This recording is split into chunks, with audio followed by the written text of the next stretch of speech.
Today we're going to be talking about the reality to the self that we have in this struggle as souls living in a body with a mind that wants its own desires.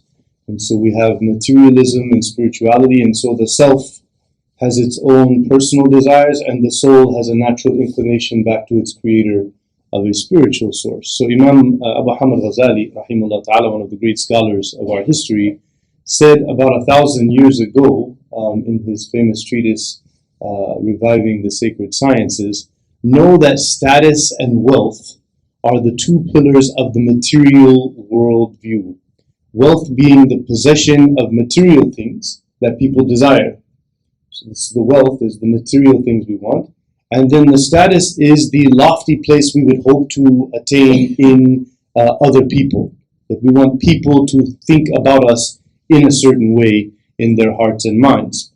So he goes on talking about status as being something, as being seen as like elite or complete or of a high stature, whether it be knowledge, worship, character. He starts off in the religious element because you can be seeking that type of kind of self-glorification or that self-value through knowledge, worship, and character. But then it's also obviously lineage, leadership, skills, beauty, whatever, strength, whatever abilities. People pursue certain qualities in themselves, thinking about how others will see them, other human beings. And that can lead to conceit. And so he explains how most people tend to have a harder time with status than wealth. Pursuit of status, he highlights, it leads to lies and corruption, and it leads to kind of a more materialistic than actually wealth in and of itself. Here we're talking about al-i'jab. Al-i'jab. So jah is seeking honor in oneself. That if you're doing it through Islam and you are, trying to say that Allah is great and so I'm reflecting Allah's greatness, that's fine. But if you're doing it as that you want to be seen that you're the one who's great in your knowledge of Allah, then that's where it becomes i'jab. So there's a fine line in the, and that's one of the beautiful things that you only find in the study of Islamic spirituality versus any other methodology from a religious standpoint. That you'll find all of these terminologies that have very clear nuance, distinguishing the very subtle differences between one spiritual realm that actually will carry great benefit and put someone on the path to heaven, and then one that's similar to it, but then because of a certain intricacy of that person's intention and what they're trying to achieve, their goals and their aims, that you see that it could lead them to the hellfire. So it's easier to go from status to wealth because that's just kind of how the world has always worked, is that once you gain some status in something, then somebody will want to somehow, like right now, for example, with YouTube, right? So to become a person making money off your YouTube, you have to first gain this status about something that you're saying or doing and push it to everyone. Then they start to what? Pay you for it. And so wealth is harder to maintain than status, and it can be lost. So he brings the point that winning the hearts is more psychological. So trying to win over hearts and make people like you, whereas wealth is just simply you work for it and you gain material wealth. So it creates this center of always trying to fit in and be something every turn of the way when you're struggling with the desire for status. The main sins rooted in the love for status and wealth, first and foremost, is showing off, trying to be seen by others, ostentation. The Prophet ﷺ said, أَخْفَى مَا أَخَافُ عَلَيْكُمْ الشِّرْكِ الْخَفِيِّ. The thing I'm most concerned about you adopting is that kind of subtle polytheism.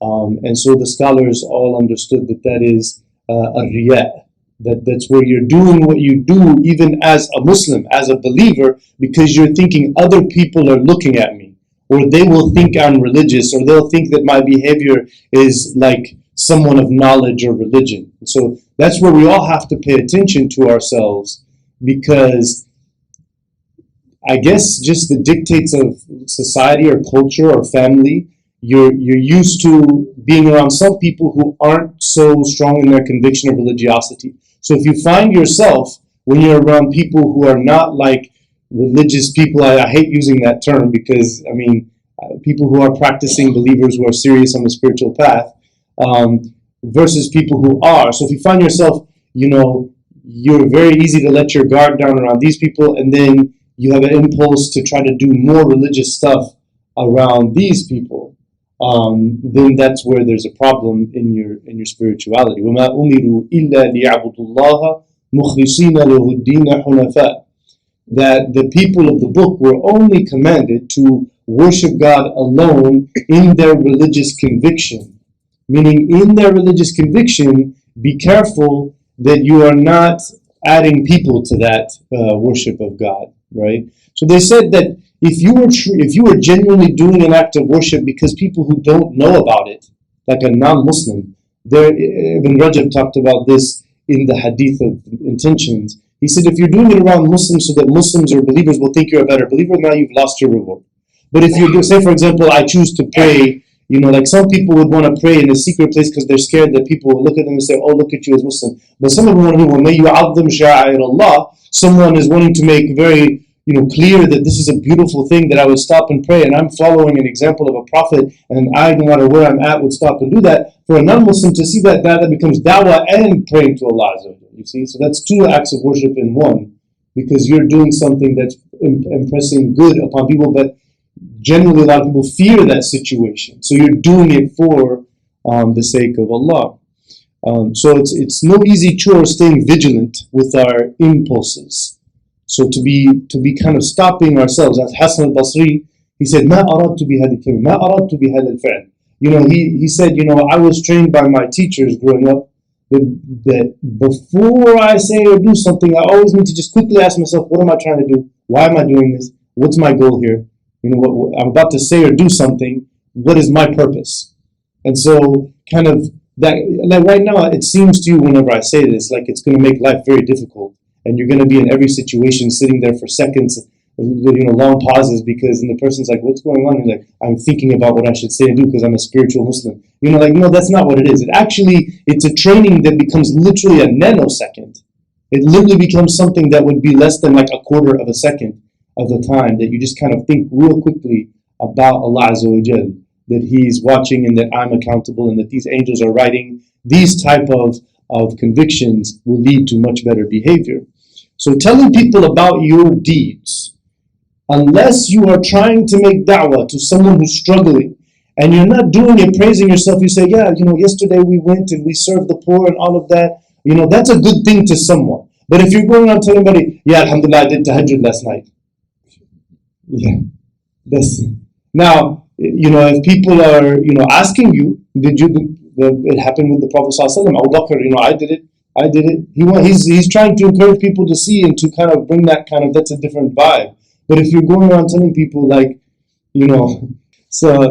is where the shaitan has fooled somebody about the nature of the value of their actions. And so keeping a secret between you and Allah is a very special thing. To do actions to be giddy, this term giddy, like, I feel like, I'm so glad, like when you did something and nobody else was there.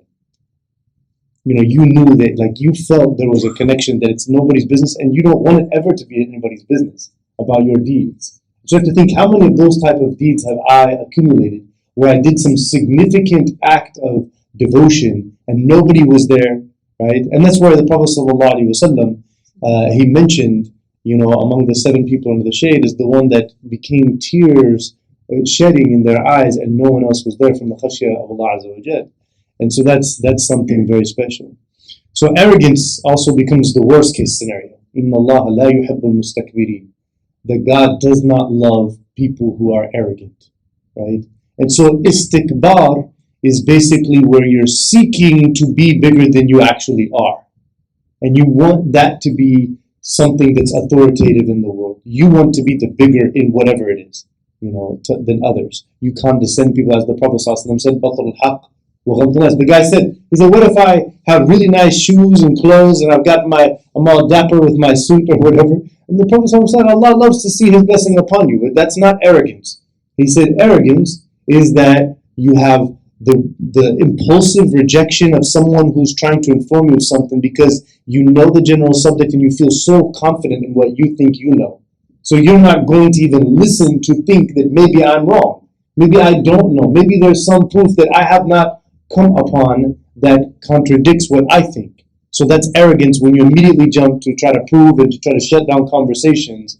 Subhanallah, it was an awkward situation. A sister from another city got into an awkward situation where her husband has gone, they had been married for some years, her husband has gone back to Christianity.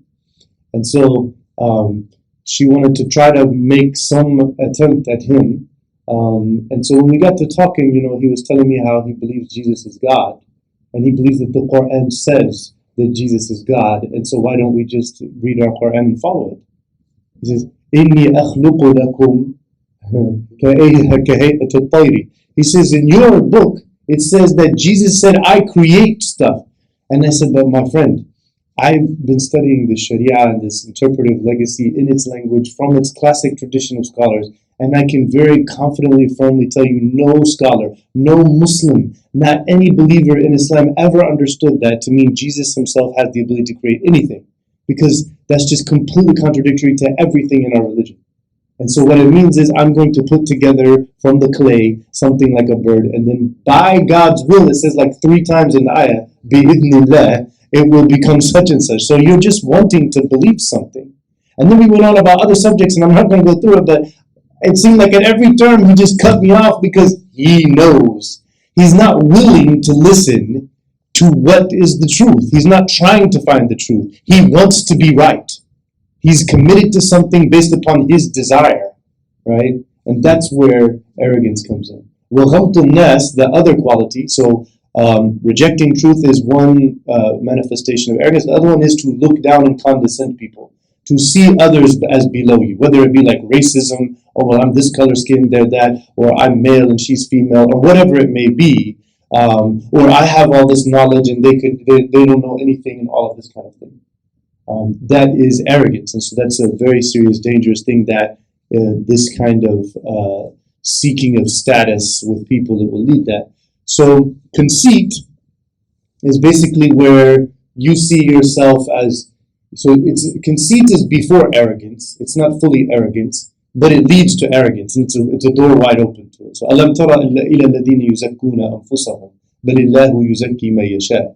So do you see those people who go around saying, I know this, and I feel I know this thing, I can do that, I'm this, and I know, I've done that before, and then, Allah is saying, don't go around trying to make yourself out to be someone special, right? And so the scholars, they looked at this, they said, there is a difference. Say, for example, there's a very important task that needs to be done. And so for example, you guys know the Surah Yusuf, what happened? Right? So, inni hafidun amin, right? So he said, whenever he's talking about, I need somebody, so he says, I will be a worker for you because I am a trustworthy person. And that. So this is not a conceit. He's talking about fulfilling a job that needs to be done, and he's showing his qualifications for that job. But randomly going and telling people that I'm a very trustworthy person is weird. And that's because of conceit. It's wanting to just be known for some great quality that you have. Subhanallah, people just feel comfortable. فَلَا تُزَكُّوا أَنفُسَكُمْ هُوَ أَعْلَمُ بِمَنِ اتَّقَى. Don't ever claim for yourself piety or righteousness. God will decide that about us. So this is why the Prophet ﷺ was very strict against praising people. It's here in Ramadan, I go through this, and our Qur'an that we bring go through this and things, and people come to, oh, mashallah, Shaykh, and all. No, that's not, you're not helping anyone. This is not good. We're battling ourselves. We don't need to be made as seen as the holy guy, right? Inshallah, it's for the sake of Allah, and you say, Jazakallah khair, I really appreciate what you're doing. But you are such an, every time you speak, and please don't do that. That's not helping me.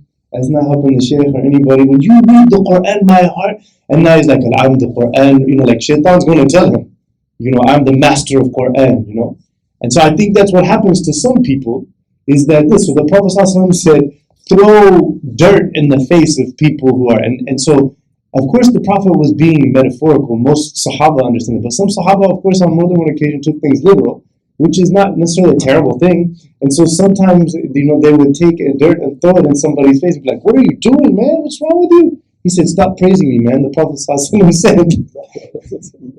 And so in one hadith, the Prophet ﷺ said, the one whom you're praising, you're actually cutting his throat. The one whom you're praising, you're stabbing him in his back. These are two narrations about the pitfalls of praising people, right?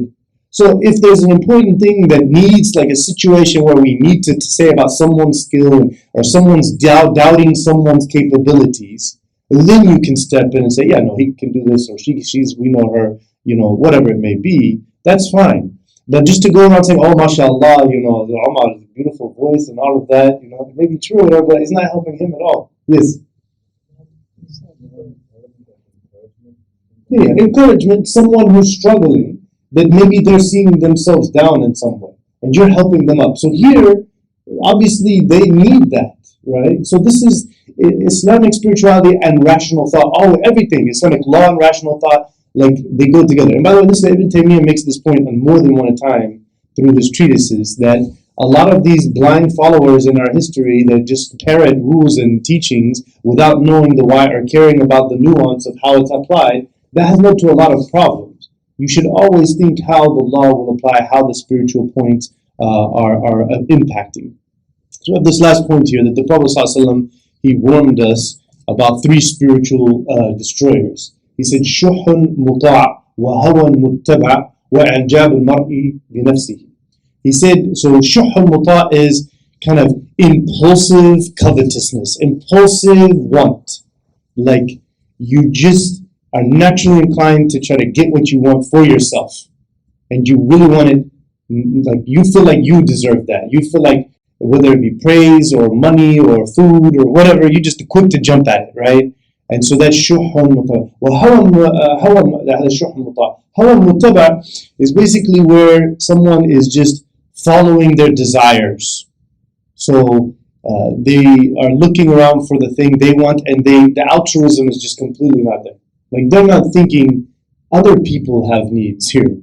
Other people have priorities over me. I should be benevolent and caring and concerned about the welfare of others and put that before my own desires.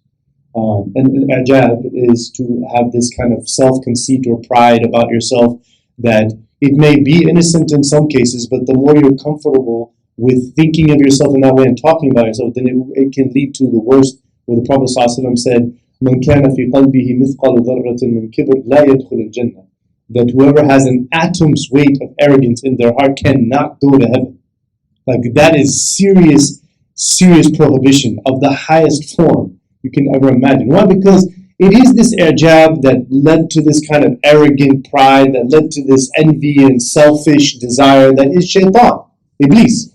Like that whole deviation, the first deviation from God's will in creation that we know. As far as we know, all of creation for some time, some long time, was always doing exactly what God told them to do. And Iblis was in the forefront of doing everything he was told without any question, feeling empowered to just be this creative servant of God. Until that moment hit where his conceit led him to arrogance because of his desire for him not to have that and for me to have it. Right? And so then if you look at how he responded to that situation when asked, these three are right there in the middle of it. So the ijab, I'm such and such and such, and the arrogance that leads to, that this impulsive action, and then the defense of it through desire, right? All of that was the full, other path, the mini